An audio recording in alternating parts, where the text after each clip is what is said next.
everybody, and thank you for joining me as I continue my 2022 FIFA World Cup team-by-team analysis. And in this episode we look at a nation who have qualified strongly for Qatar, making their 7th World Cup in their history.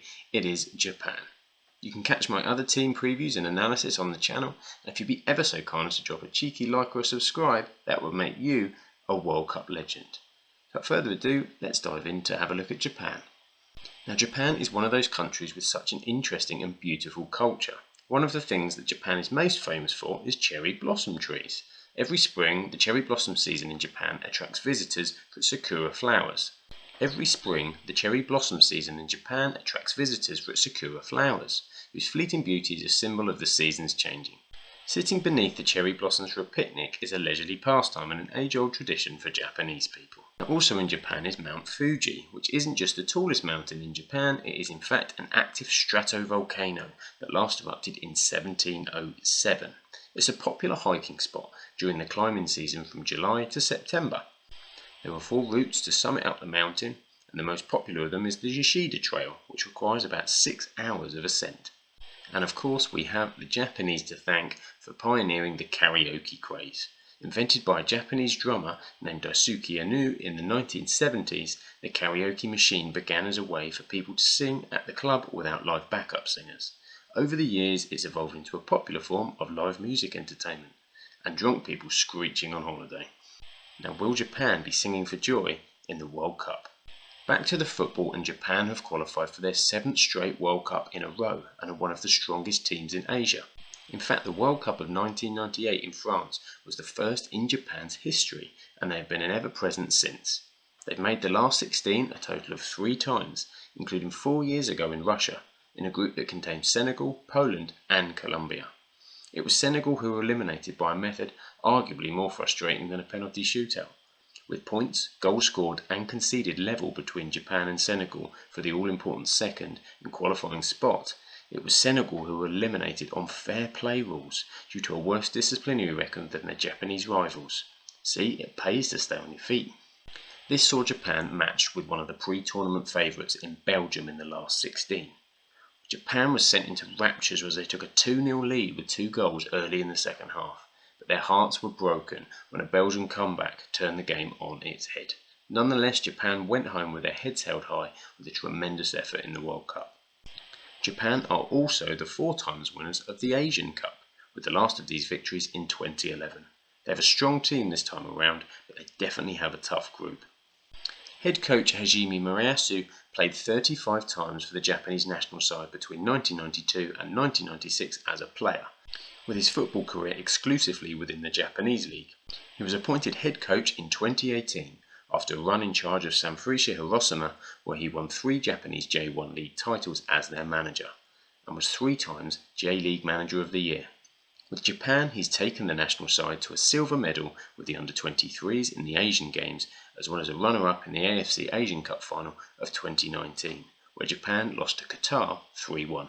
Japan qualified through the second round of the Asian qualifying section, winning 8 games and scoring 46 goals with no draws and no losses, in a group which contained Tajikistan, Kyrgyzstan, Mongolia and Myanmar. In the third round, with 2 automatic qualification spots up for grabs, Saudi Arabia also continued their strong form, just holding off the Japanese by a point in the end to top the group.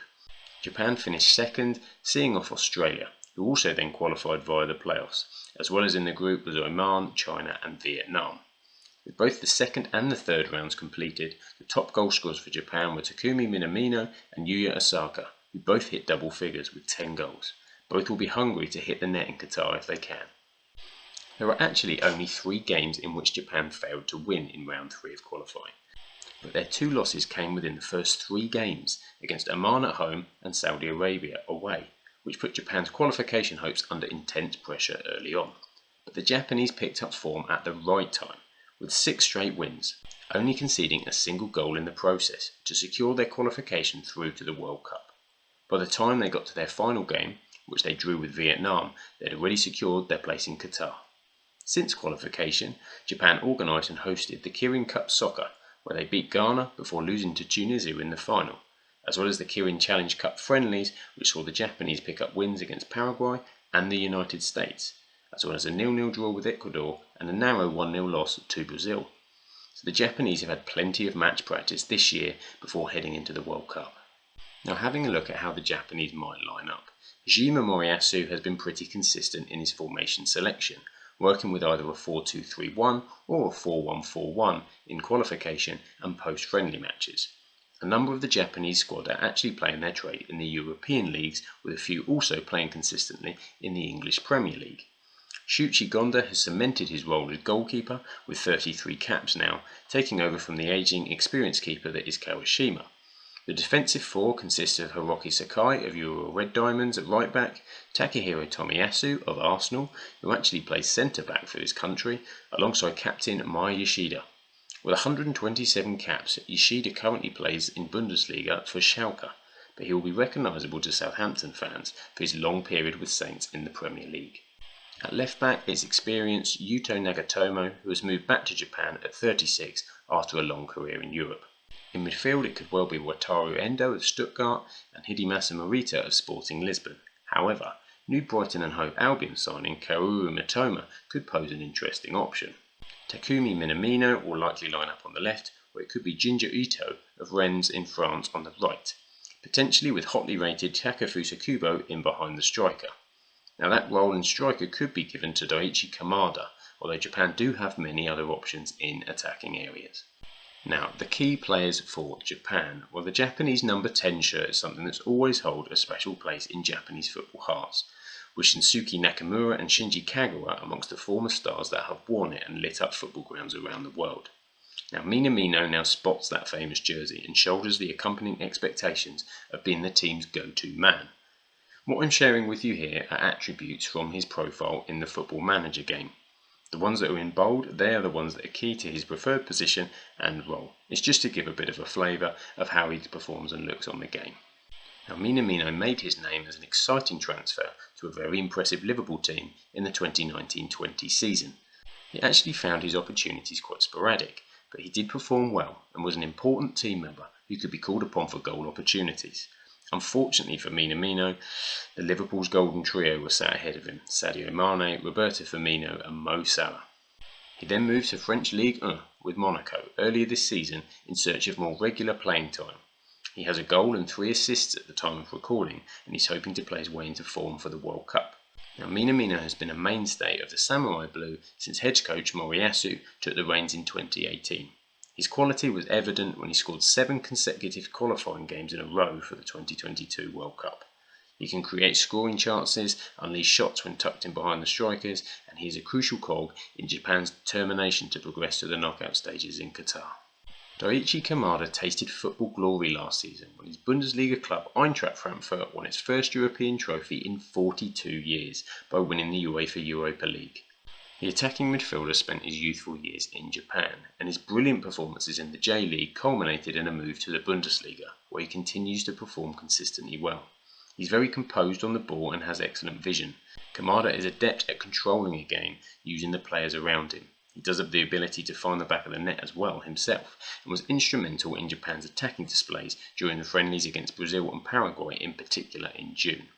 Although Kamada rarely displays his emotions, his passion for football and commitment for winning really runs deep within him. He even admitted weeping with joy after winning the Europa League. He can perform certainly on the big stage and will be very important for Japan in Qatar. Kubo has been considered one of Japan's great hopes ever since his days as a Barcelona youth player, scoring and creating goals alongside Ansu Fati. Now at 21, this talented youngster is finally set to make his mark on the biggest stage in football. He made his J-League debut at the age of 16 and went back to Spain at 18, but not at Barcelona. He went to arch rivals Real Madrid.